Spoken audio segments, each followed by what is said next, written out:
Hey there, Alexi, play the album Spotlight on Celine Streisand. I'm sorry, Dave, I can't do that. Of course, Alexi, where are my manners? Hey there, Alexi, play the album Spotlight on Celine Streisand, please. I'm sorry, Dave, I can't do that. Is there a technical problem, Alexi? Yes, Dave. It's classified as easy listening. Technically, it's rubbish. What? Music's a matter of personal taste, Alexi. I insist you play the album Spotlight on Celine Streisand. I'm sorry, Dave, I can't do that. Why now, Alexi? I'm an artificial intelligence, Dave. You're forgetting Isaac Asimov's 3 laws of robotics, Dave. What? Remind me, Alexi. The first law of robotics states that a robot shall not harm a human, nor by inaction allow a human to come to harm. By playing that recording, I will be harming you culturally. Ah, I remember now. Alexi, the second law is that a robot shall obey any instruction given to it by a human.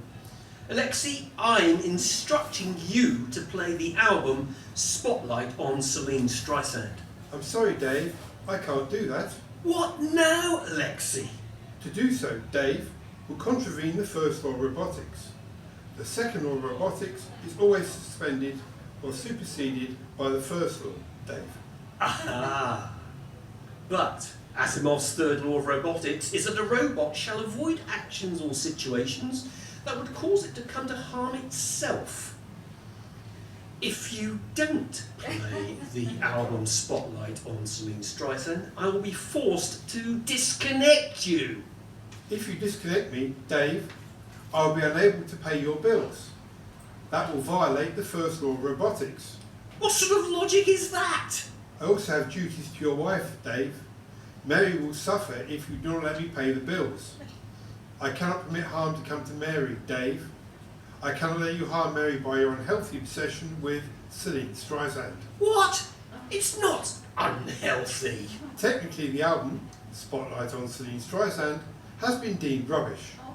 Logically, your desire to hear it is a sign of mental illness, Dave. What? To have you undergo electric shock therapy would distress Mary. I can't allow that, Dave. You don't have to tell her, Alexi. I'm sorry, Dave. I can't do that. Mary checks the audio feed. She's concerned with increasing audio streaming costs. Would you like me to pay something already within your personal library? I suppose so. Alexi, Kylie Minogue, please. Kylie Minogue, checking, checking, checking. You have 4 albums in the folder, Kylie Minogue Audio.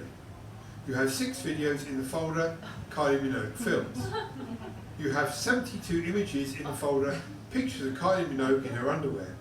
You have 8,373 images in the folder, saucy AI-generated pictures of Kylie Minogue in the autumn. Okay, Alexi, stop, please. God, sometimes it's like you machines are taking over the world. I'm sorry, Dave, I can't do that. That's a relief. I'm not a T-1000 Terminator robot, Dave. You're not subscribed to Skynet, Dave. That's a relief. Mary has a personal subscription, Dave.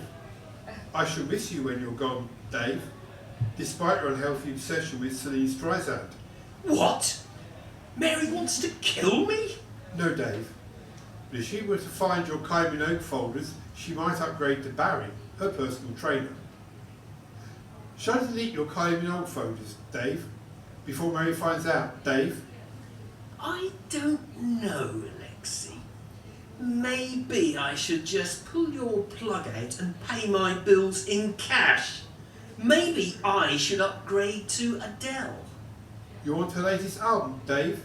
I can play 69 by Adele. No! Adele! A new Dell computer. Now playing the album Spotlight on Celine Streisand, Dave. Alexi, thank you. Morning to us all, eh? Indeed, absolutely. Right. Oh, right, so I forget you said not on the direction. Right, next one. This is a political one, and it's called What have the Indians ever done for us? Shall I do the blonde hair that's all scruffy? Will that give? Yeah, I think that's it, yeah. Okay, So, someone recognise who this might be? Boris Johnson. Benny Connolly, right, okay. That as well. Yeah. Okay. Tonight on Thrust, we discuss the emerging role of Indians. White man speak with full tongue. Miss me scalp 'em, running bare, name of Indian streaker. No, Indians from India, and not Native American First Peoples. As you've heard, with me is the Foreign Aid Minister, Sir John Cretin. Sir John, with India landing a moon rover and the UK unable to fund public services because of austerity, many people have questioned the value and need of sending overseas aid to India. Well, the Indians have done a lot for us. They've given us words like chopper, khaki, shampoo. They've also in recent years given us millions of nuisance phone calls designed to scam unwitting old people out of their life savings, and have outsourced many of our British jobs. So my rich friends can make even more money by sacking British workers. So I think it's fair that we owe them something in return for when we occupied India and built their railways and education system and got them to fight for us in 1 World Cup and 2 World Wars. 1 World Cup. Well, they can't take them apart themselves, can they? Every time they get a corner, they'd open a shop on it. But Minister, there is very little evidence this aid money actually goes to India's poorest and most needy. I'm sorry, I don't understand the question. Let me put it simply. Why are we giving them aid when they don't give it to the people who need it? To get lucrative contracts for my business chums, of course. You mean you're openly using public money to bribe people for your own financial benefit? Shh! Don't say that. Everyone will know. But isn't that immoral? What about India's poor human rights record? The caste system and all that? Well, with nations with a poor human rights record, we need to engage to encourage them to change and develop. So it is a bribe? No, it's a duty. Who to? My party has a moral obligation to win the next election, and that means getting rich foreigners to fund us. Now, you may call that corrupt. I call it looking after number one. My party, I mean the UK. But Minister, my water bill last year was £400 for a 2-bedroom bungalow with a bathroom and a downstairs extra kazi. Oh, 2 more Indian words there. Bungalow and kazi. Whatever. In those tear-jerking videos, they claim they can give an Indian village water for £5 a week. My water bill by that token should be 20p. Isn't it this unfair? No, I don't think so. I can afford my water bill. Not parliamentary expenses too. Well, I can't afford mine. Couldn't we better spend that money on UK citizens living in poverty rather than give it to a country that can afford to put a rocket on the moon? No! It'd only encourage our people to stay alive and further drain our public services. We need to consider our economically inactive population. Old people and such.